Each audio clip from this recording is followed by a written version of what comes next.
going to go ahead and start. So we're picking up with Act 2, Scene 2.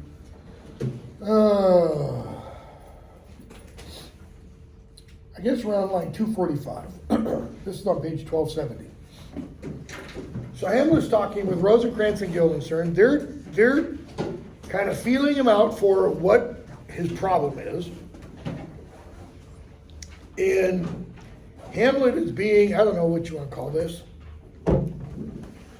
obtuse or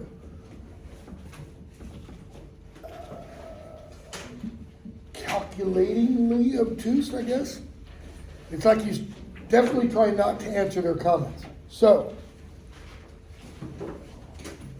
Rosencrantz, to back up just a moment, says that Hamlet's ambition makes Denmark too narrow for his mind, too small for his mind.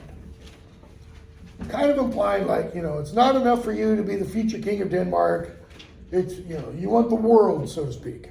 Okay? Not literally, kind of figuratively. That's why Hamlet replies, I could be bounded in a nutshell and count myself a king of infinite space were it not that I have bad dreams. Okay? I could be king of all the world and be happy if I didn't have bad dreams, is his point. All right?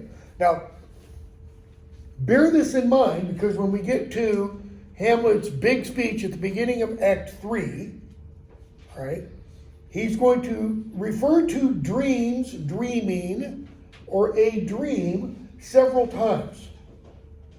And so there's a linkage between his usage of the word, just as there is between A Midsummer Night's Dream and all those usages of dream in here. So, I could be bounded in a nutshell, count myself a king of infinite space, were it not that I have bad dreams. And we talked the other day about what Hamlet means by that is, if I'm a king of infinite space and I have bad dreams, then the space isn't infinite. There's got to be something outside that space.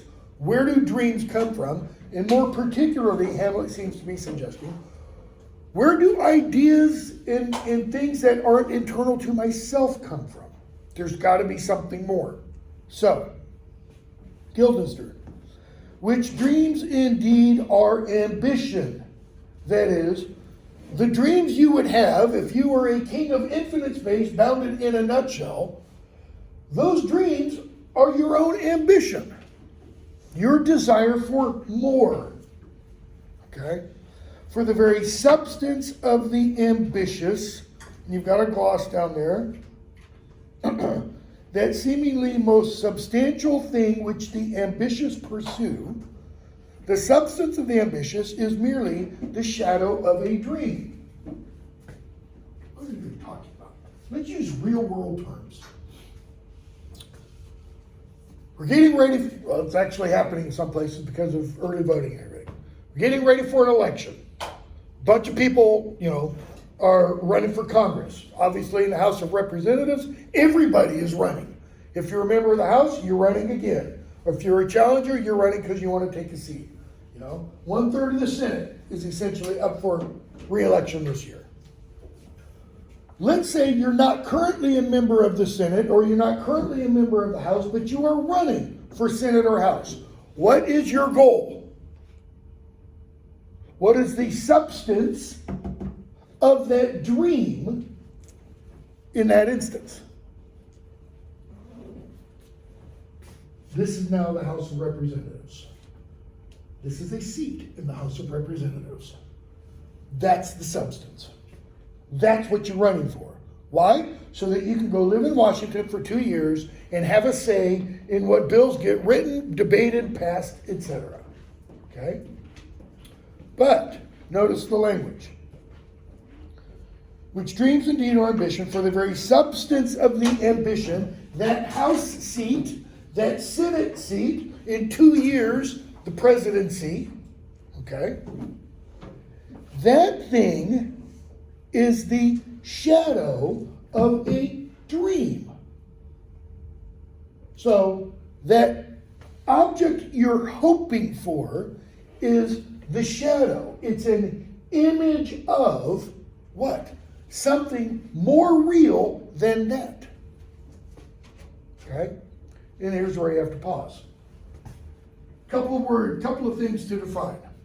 Substance means essence. And I did the other day this. What is the substance of this?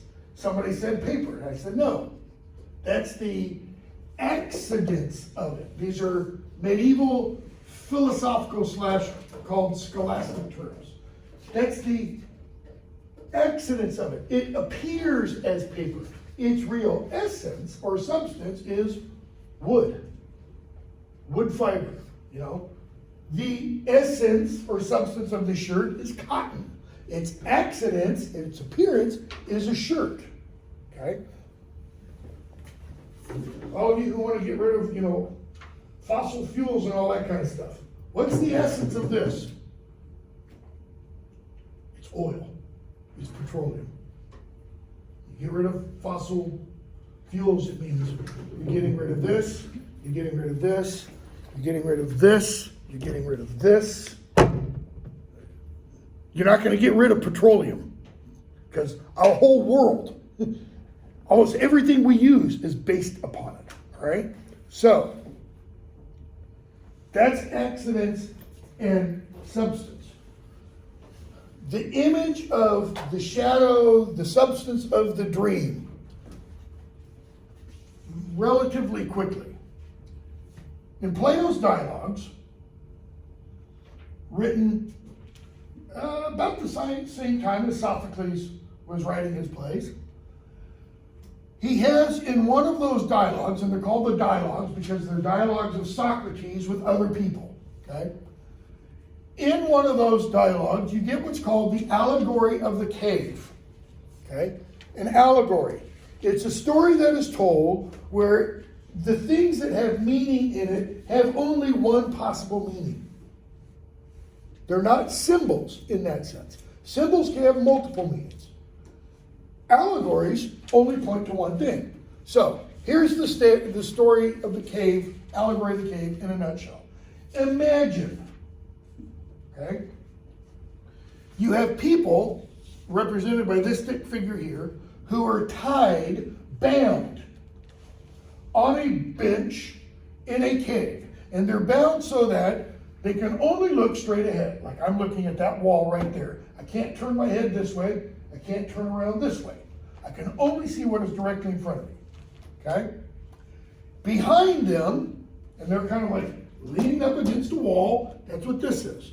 So behind them, where they can't see, all right, there are people walking on a platform, back and forth. And they're walking, and some of them are carrying things, and some of them are doing things. But they're doing it all silently. They make no noise. All right? That's conveyed by this stick figure. Behind that, okay, is a fire or a light source, if you want. Because it's, you know, said in 5th century BC, it's not like an electric lamp. Some kind of big light source. So what's going to happen because of this light source shining on this individual? What is going to be seen here on this wall? The shadow. Okay? What this individual sees is only this image, nothing else. So for this individual, this image represents what? Reality. That's all there is. It's all that person knows. Is what he or she sees on that wall. Okay? How is this an allegory? Socrates suggested, take that back, said, we are the person bound in chains. And everything we see around us are shadows. They're copies. They're not the real images. This is only an image of a chair. a copy of a chair. Okay? Can one of us actually sit in it? Yes, we can. Okay? But what does he mean by it's an image or copy of a chair? Somewhere out, move this for a minute, somewhere outside the cave, okay, there is a real sun that is shining real light. And that real sun and real light illuminate real things. Among them, a real chair. A chair that has, for lack of a better phrase, chairness to it. It has all the qualities of chair. Okay? Now, how does this chair differ from that chair at the end of the table back there, or this chair? This chair is on rollers. This chair isn't on rollers. Does that make them not chairs? No, it doesn't. So what is the nature, the substance of chairness? What must every chair have? At the very least. 4 legs? Maybe. A seat? If it doesn't have a seat, it can't be a chair, right? If I bring in a tripod with a column sticking up in the middle, and you try to go sit on that, that's going to be rather uncomfortable, right? But if I put a flat piece of wood on it, you can sit on it. Does that make it a chair? Probably not, because what is somebody going to call that thing? A seat with like 3 legs. Stool? So what's the difference between a stool and a chair? Well, you have to come out here to find out.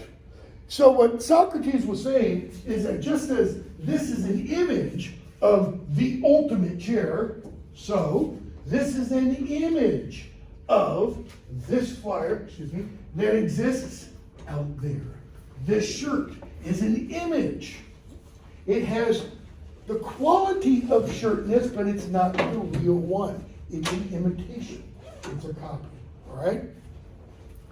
And part of his whole point of that is we've got to break free from the shackles that bind us down here to thinking that this is all there is. That this is the whole world. In other words, we can't rely solely on our senses.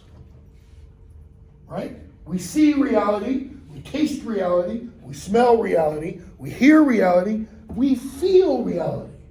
What Socrates is trying to get at, partially, or Plato, it's not exactly clear which one is actually the one coming up with this, is that those are partial means of understanding.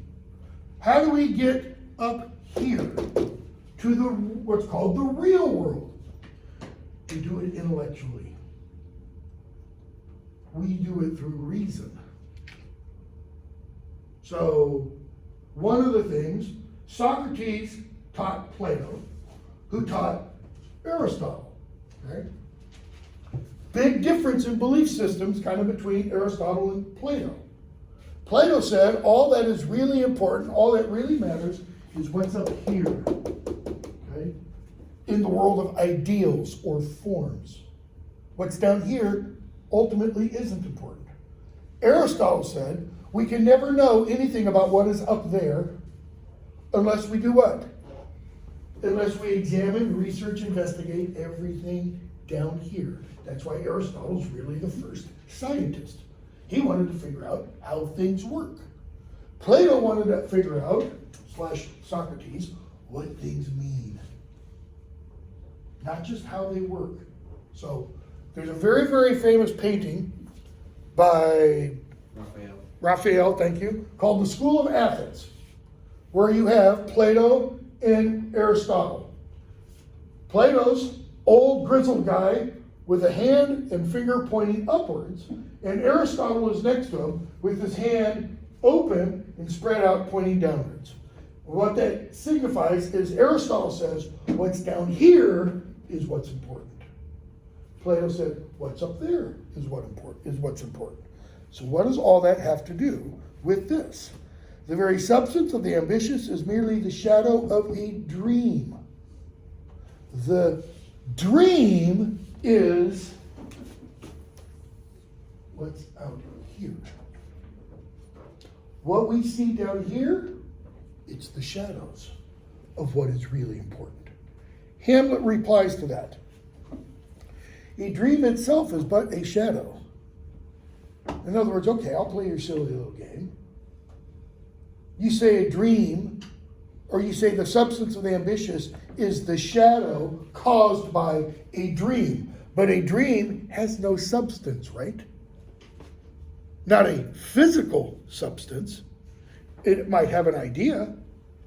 So he says a dream is a shadow. What's Hamlet's meaning? Hamlet says, okay, I'll play your little Platonic game. I'll use your Platonic terms. So if a dream is a shadow, what does that mean must lie behind the dream? This. A sun, a light source, and what else? Something, that this light shines on that obscures the light and creates a shadow. A dream, he says, is a shadow. So there must be something beyond the dream. There must be something behind the dream. I could be a king of infinite space, bounded in a nutshell, were it not that I have bad dreams. Hamlet is saying, this could be your infinite space. But something's knocking on the door from outside. Something plagues me. Something is causing him questions in his mind. And he's saying that something has got to come from outside. And that's what kind of takes us back. I keep going back to Theseus' speech about dreams, lovers, poets, madmen. What do? They see things that the rest of us don't see. What are they seeing?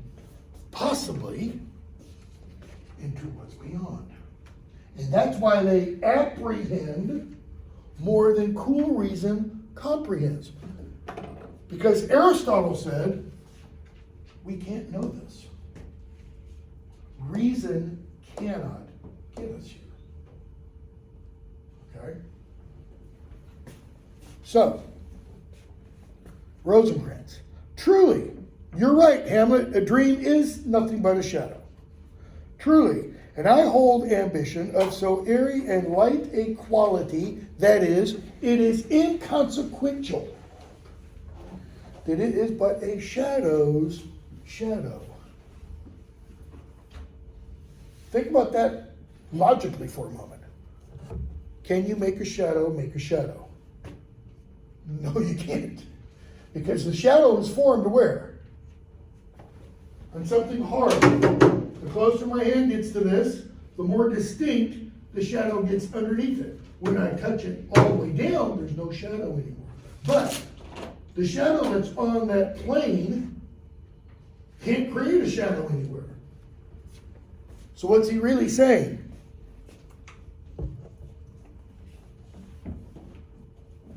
This is all there is. There's not something out there. There's not something beyond the infinite space. What we see, hear, taste, smell, touch, that's reality. Okay? Hamlet.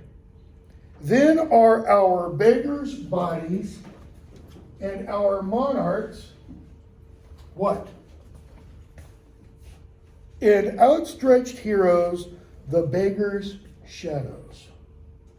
If what you're saying is correct, Guildenstern, then Hamlet says monarchs, kings, queens, royalty, heroes, okay, they are what? They're the shadows of what is real. And what is real? Beggars. Now, most people would say, if you're going to follow that kind of logic, that it's the opposite. What are beggars? Beggars are the people who are down on their luck, right? Life's not going so well for them. Maybe they've done well in the past. His point is, it should be kings are the image that we should emulate, that we should follow. Hamlet is suggesting kings are the shadow of the image. And what's the real image? Beggars. Why beggars? The more poor you get, the more what you get? Needy? What else? If you're trying to think of a phrase for this. If you suffer absolute poorness, what do you not have? Anything, right? That means food, shelter, clothing. Okay? And if you're that, then you're, in a sense, nothing. You don't have any belongings. Hamlet's point is, guess what, folks? That is what we are. We're all, without our clothing, without our attachments, without our attributes given to us by our societies, we're all the same. A king is the exact same as a beggar. A queen is the exact same as a streetwalker, a whore, a prostitute. They just have different jobs, all right? Let this idea just kind of sit there, because Hamlet's going to bring it up later on in Act 4, I believe, might be Act 3, and then again in Act 5 in what's called the gravedigger scene. So, that's why Hamlet says, at the end of that little passage, line 250, for by my faith, that is, by my faith, I cannot reason. That is, I can't argue this. Faith, reason. You can't argue someone, so to speak, into faith, into belief. All right? One can give reasons, kind of a thing. Jesus says in the gospel, people ask him a question, he says, search the Old Testament, see what it says. If I'm lying, then point out where I'm lying. If I'm wrong, point out where I'm wrong, kind of a thing. He doesn't say, just believe me. He says, here's the evidence. He doesn't say, and I'm going to sit down and I'm going to argue you into, reason you into believing. You don't get that, okay? So that's kind of what Hamlet gets at. He's also saying, just more bluntly, I can't reason. I'm tired of reasoning. I'm tired of thinking. And when he says that, he's kind of emphasizing what aspect? Going a little crazy. He's a little high-strung. Okay? So, Rosencrantz and Guildenstern say, we'll wait upon you. Because Hamlet has asked, shall we go to the court? Okay? We'll wait upon you. Hamlet, no, you don't need to. That's what no such matter means. You don't need to. I will not sort you with the rest of my servants. That is, you're not like my hangers-on, since he's the future prince and stuff. You're friends. Okay? He says, no. I want to speak to you like an honest man. I am most dreadfully attended. But in the beaten way of friendship, why are you here? So he just comes out. What are you doing here? Well, to visit you. True or false? False. First lie, if you want to call it that. Why are they there? Are they there of their own volition? Because they came up with the idea, hey, we should visit Hamlet. See how he's doing. No, they were sent for. And Hamlet's going to say, beggar that I am ever poor in thanks, but I thank you. It's your dear friend. My thanks are too dear a halfpenny. Were you not sent for? Fess up. Is it your own inclining? Is it a free visitation? Come, deal justly with me. That is, Be honest. What should we say, my Lord? We're on page 1270. It's almost like they're saying, well, what do you want? Do you want the truth or something else? That's why Hamlet says, why anything to the purpose. What's the purpose? Tell me why you're here. So Hamlet tells him what the purpose is. You were sent for. And there's a kind of confession in your looks which your modesties have not craft enough to color. I can tell you're lying. You were sent for. I know the good king and queen have sent for you. To what end? That is, for what purpose? What is the purpose the king and queen sent for them? To spy on Hamlet. Literally in his presence, to spy on him. To try to figure out, to determine what is the cause of his problem. Okay? So when Rosencrantz asked to what end, that is, well, why do you think we were sent for? Hamlet, that's what you have to teach me. But let me conjure you, by the rights of our fellowship, by the constancy of our youth, that is, we were always together and always friendly in our youth, by the obligation of our ever-preserved love, and by what more dear, a better proposer could charge you withal, whether you were sent for or no.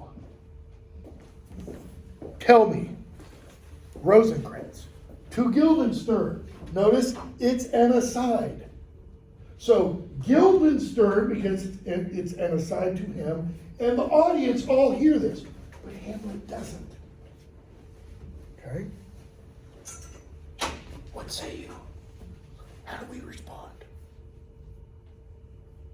Hamlet, nay then, I have an eye of you.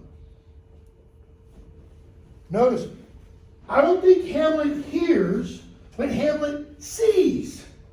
Guildenstern turned to Rosencrantz Rosencrantz turned to Guildenstern when he asked that question.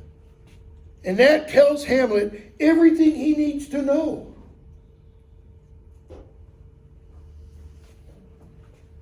My lord, we were sent for. I'll tell you why. So shall my anticipation prevent your discovery. My anticipation, my speaking before you ask, okay, that's what anticipation means there, shall come before, that's what prevent there means, okay, your discovery. I have of late, but wherefore I know not, lost all my mirth, forgone all custom of exercises. That is, I stopped doing what I regularly would do during the day.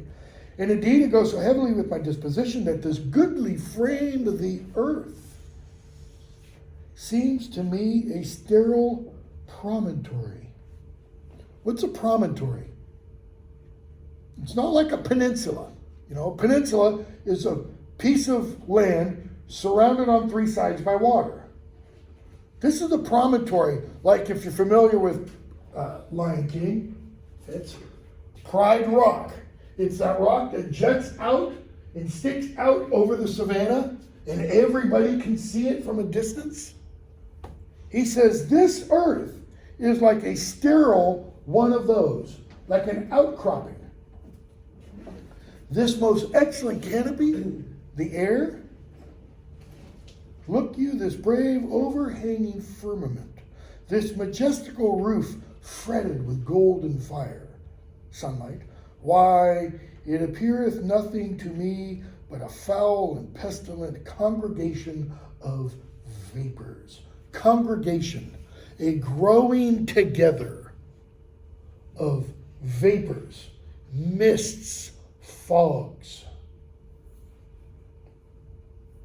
What a piece of work is a man. How noble in reason, how infinite in faculties. In form and moving, how expressed and admirable. In action, how like an angel. In apprehension, little gloss down there, understanding, how like a god. The beauty of the world. Standard Christian, whether Protestant or Catholic, theology at the time. Humanity is the apex of creation, the highest thing. Okay? The paragon of animals. And yet, to me, what is this quintessence of dust? Quintessence, you've got a gloss down there. The fifth essence of ancient philosophy, supposed to be the essence, the substance of the heavenly bodies, and to be latent in all things. You could call it also the essential essence, the primordial essence of all things. Okay? What does he mean by that? This quintessence of dust. What is all humanity to Hamlet? Dust. Walk around, come over here in the corner, lift your finger, put your finger down in the corner of any building in Peck Hall, Stairways 2, and you're going to pick it up and there's going to be dust. That's us. That's all we are. Quintessence of dust. Man delights not me. No, nor woman neither, though by your smiling you seem to say so. So they take, according to Hamlet's stage direction to us, they take Hamlet's comment, man delights not me, and they kind of grin at each other. Like, well, duh, you're not gay. I mean, you like women. That's what the lines imply. And that's why Hamlet says, no, nor women neither. So he's asexual. He doesn't like men or women. It's not what he means. What does he really mean? Why bother? Why bother? If you're dust and you're dust, why mix dust with dust? I mean, really, what's the point?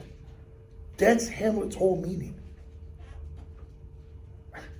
Women don't please me, men don't please me, people don't please me, life doesn't please me, animals don't please me, food doesn't please me. Everything sucks, and then you die. Close the page in the play. That's life. Okay? Hamlet is depressed, or Hamlet's what? Putting on an antic disposition. Because antic means frenzied, means not quite right. Hamlet knows they were sent for. Big question.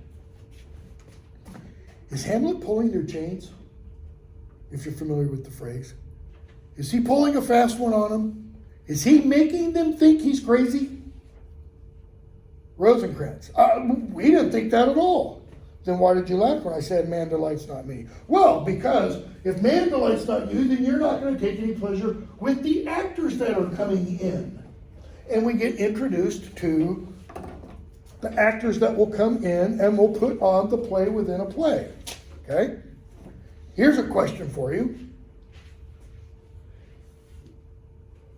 In that scene, if Hamlet was putting on an antic disposition, could you call that a bit of playing? Like acting? And if you can, literally a question I've never thought before. Then how many, quote unquote, plays within the play do we have? Wouldn't it count every time he interacts with somebody? Possibly, if he's putting on an antic disposition. In every other scene after that act 1, scene 2. I guess it depends on. Hamlet doesn't say, from here on out, I will put on an antic disposition. He says, I may, that is, at times. So what becomes difficult for us as readers, viewers, interpreters, is it all comes down to, okay, so when is he pretending and when is he not? When is he real? we're going to very shortly get to his big opening speech in Act 3. To be or not to be? That is the question. Okay? Which partially echoes his opening soliloquy. Oh, that this too sullied flesh would thaw, melt, and resolve itself into a dew, or that the Almighty had not fixed his canon against self-slaughter. And he goes on and thinks about suicide and how horrible this world is. Okay? So, the players come in. I'm going to go over this quickly. The players come in with Polonius. Polonius describes them, says they can do all kinds of plays. Okay? Hamlet refers to Polonius as Jephthah. And Polonius is like, not quite sure I get that biblical allusion. Jephthah was an Old Testament judge from the book of Judges who swore to God that he would sacrifice his daughter if God did something for him. He doesn't think God's going to do it. God does. Okay? And Jephthah follows through. He sacrifices his daughter. Everybody's horrified by it. Okay? So, what's the point? Hamlet is looking at Polonius as Jephthah, meaning he's willing to sacrifice his daughter. Just kind of bear that in mind at the beginning of Act 3 when Hamlet has an interaction with Ophelia. So, Hamlet welcomes the players. He talks about a speech he heard them perform once, and he says how it begins. And the actor says, I know that play. And he just goes on with it on page 1275, lines 425 and following. All right?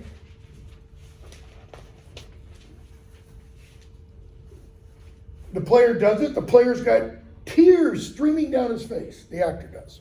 Okay? And Hamlet says, yep, that's it. That's good. You're very good. And he says, we're going to have you do a play tomorrow, The Murder of Gonzago. Can you do that? And he says, yes, we can. Okay? Why? Because actors in Shakespeare's day, they memorized the plays. They didn't have prompt books, etc. They memorized them all. So this guy has his play memorized. And Hamlet asks him, so if I were to give you 12, 16 lines, could you work that in? Could you memorize that word? Not a problem. Okay? They all leave. Hamlet's left alone. He gets another long soliloquy. Now I am alone. Oh, what a rogue and peasant slave am I. Page 1277, line 498. So what does he mean when he says, now I am alone? It's got, I think, at least two meanings. He can be himself, finally. Partially, yeah. Okay, so that's three meanings. It's not one of the two I was thinking of. The obvious meaning is, I'm all alone on the stage. There's nobody else here. Okay? That gets to Stephen's second point. He can be honest. Everything we're going to hear is what Hamlet is really thinking. All right? Third possible meaning is Hamlet means, literally, I am all alone. Not just here on the stage, but he's all alone when he's in a room full of people. There's no connection with others. Okay? Oh, what a rogue and peasant slave am I. Is it not monstrous? This player, in a fiction, in a dream of passion, could force a soul to his own conceit, that from her working all his visage wand, that is, his face went white because of his acting. He imagined the sorrow. Okay? Tears in his eyes, distraction in his aspect, a broken voice, and his whole function suiting with forms to his conceit, the idea he had in his mind. So here's an actor who is able to make everything outwardly reflect what? Supposedly what is on the inside. The sorrows of Hecuba and such. And all for nothing. Or, possibly, The Elizabethan pronunciation of that word, noting. It meant noting, to make note of, to take note of, and nothing. No thing, zero. All right? And all four, notice, both of those meanings. He did this, he performed this, all so that we, the viewers, would take note of him. And he did it also all for what? For nothing that he really had inside him. He doesn't care about Hecuba. Hecuba's an imaginary character. Okay? Hamlet's point? Meanwhile, I have what inside that this actor doesn't have? Had he the motive and the cue for passion that I have? He would drown the stage with tears, and cleave the general ear with horrid speech, make mad the guilty and appall the free. In other words, if he had the reasons I have, let the audience beware. Why? Because I, a dull and muddy-mettled rascal, peak like John of Dreams, unpregnant of my cause, and can say nothing. Okay? 5. Where's the line? Peak, mope, pine. I mope around, I pine, I whine, I bitch, I complain. When he is pregnant of causes, like 9 months and 2 weeks pregnant, he's just ready to burst. And what? And can't say a thing. No, not for a king. Not for a king isn't not for Claudius. It's not for my father. Upon whose property a most dear life a damned defeat was made. Am I a coward? Who calls me villain? Who breaks my pate across, hits me across the head? Who plucks off my beard and blows it in my face? Who tweaks me by the nose? Who gives me the lie in the throat, as deep as to the lungs? Who does me this? Who does these things to me? Those are all challenges. Like a medieval knight taking off his glove, his gauntlet, and smacking his opponent across the face. Or, the other way of doing it, throwing it at his feet. I challenge you to a duel kind of a thing. Hamlet saying, nobody does these things to me. Swoons, by God's wounds. That's what swoons means. I should take it. That is, if somebody did those things to me, I would have to take it.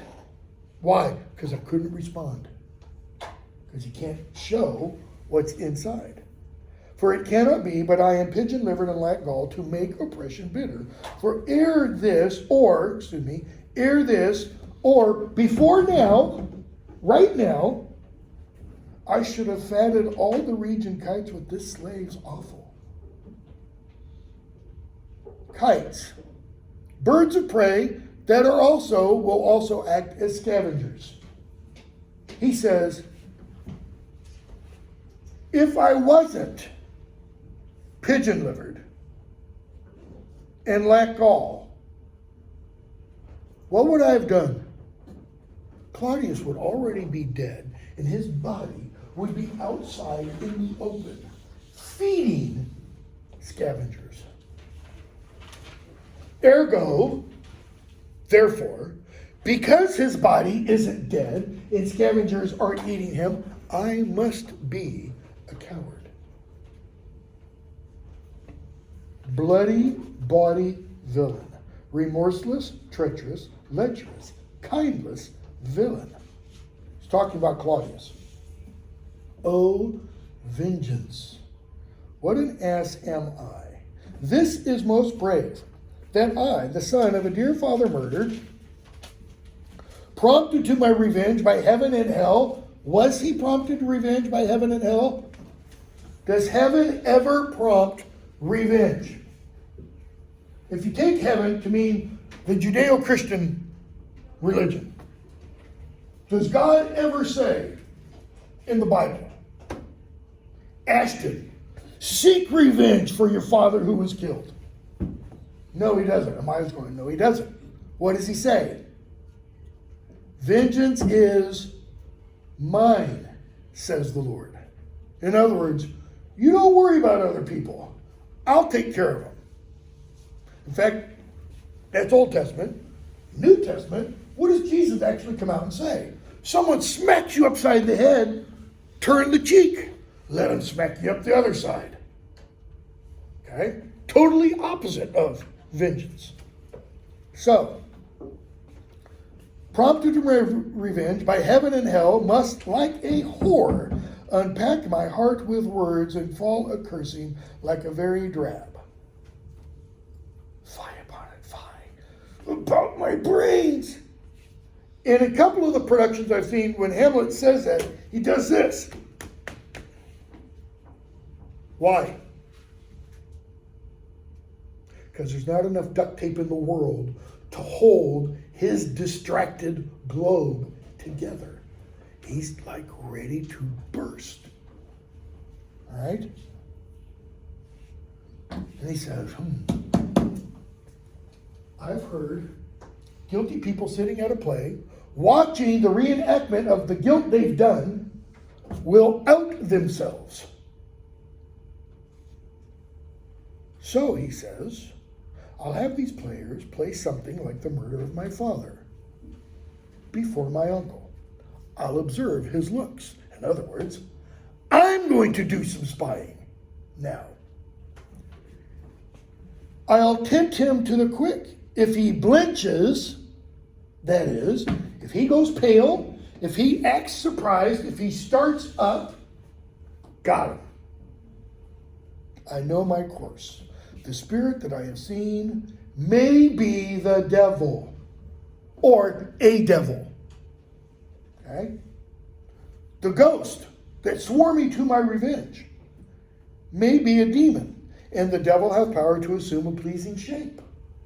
St. Paul tells us that in the New Testament. He can appear like an angel of light. Okay? Yea, and perhaps out of my weakness and my melancholy, as he is very potent with such spirits, because people who are weak because of melancholy, 17th, 16th century word for depression, not just down, suicidal depression, okay? As he is potent with such people, he does what? Abuses me to damn me. He wants me to kill someone wrongly, or maybe kill someone wrongly. I'll have grounds more relative than this. And you've got a gloss down there for relative. Closely related, definite, than the ghost words. In other words, Hamlet's just spent a couple minutes telling us the play within the play is for what purpose?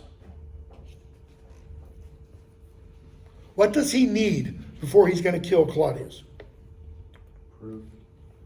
Proof. Physical proof? Is he getting the weapon? No. What kind of proof? Rational, logical proof. He says, I will see if the king is guilty by how the king responds. All right? Act 3.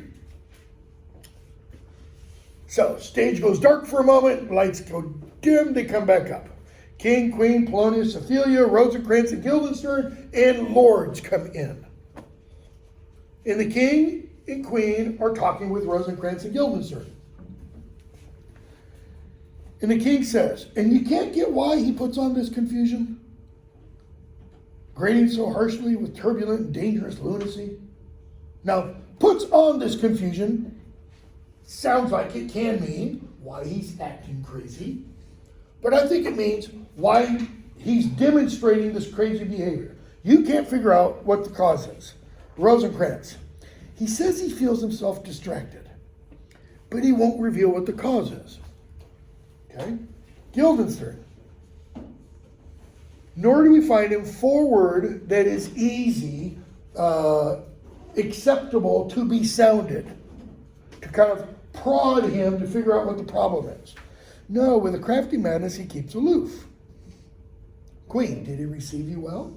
That is, did he act normal with you? Oh yeah, like a gentleman. But with much forcing of his disposition. Okay? Queen, did you essay him to any pastime? Did you try him, meaning, did you invite him to any of those previous activities you all used to do together? Like going to a pub, going to a play. And they say, some players came in. And he got really excited. He seemed full of joy. Okay? Polonius. He beseeched me to entreat your majesties to hear and see the matter. He wanted you, King Claudius, Queen Gertrude, to see the play that's going to be produced. Look at Claudius's response. With all my heart. It doth much content me to hear him so inclined. That is, I feel good by hearing Hamlet has found joy in something. That means he's not totally gone. Okay?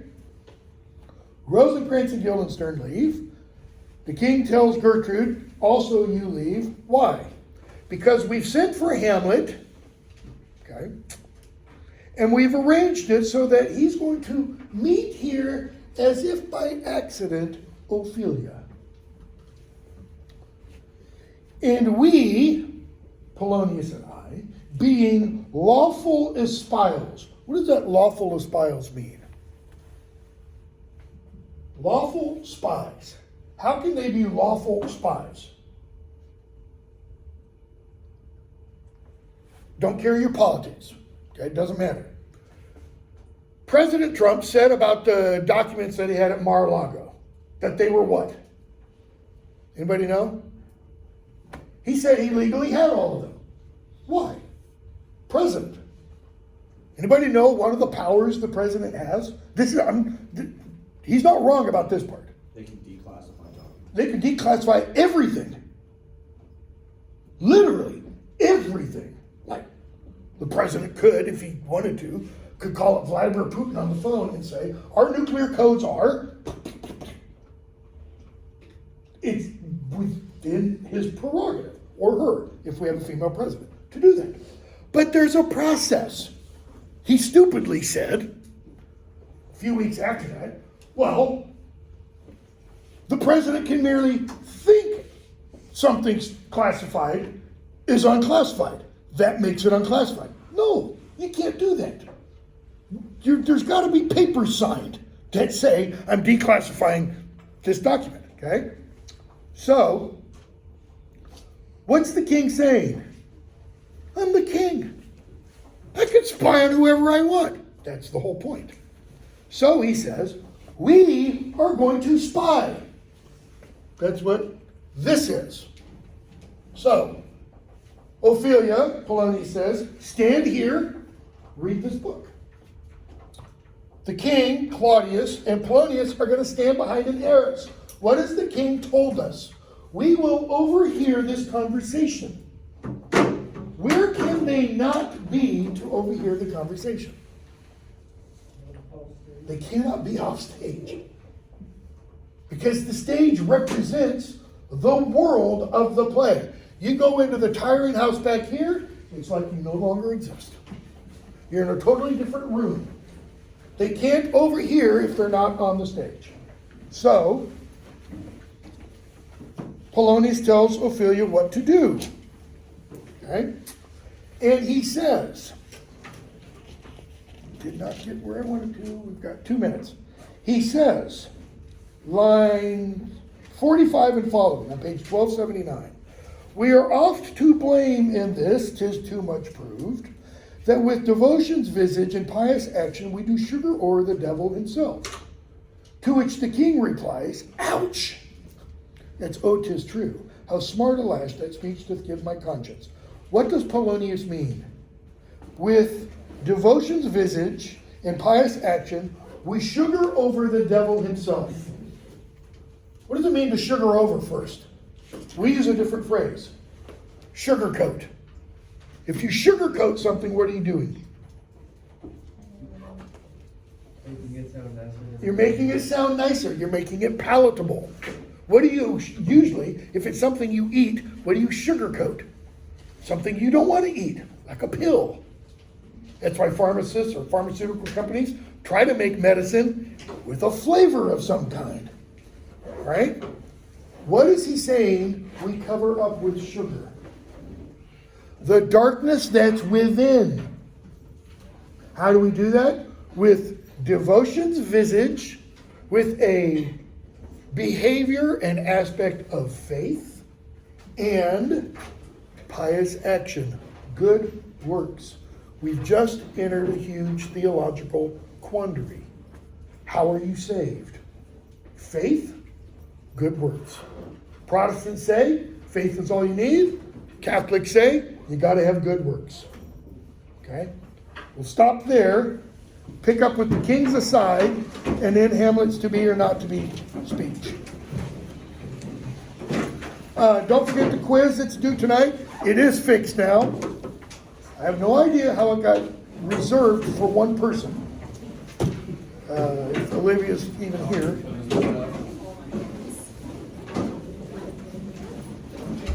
Thanks, have a good day. It's due tonight, by the way.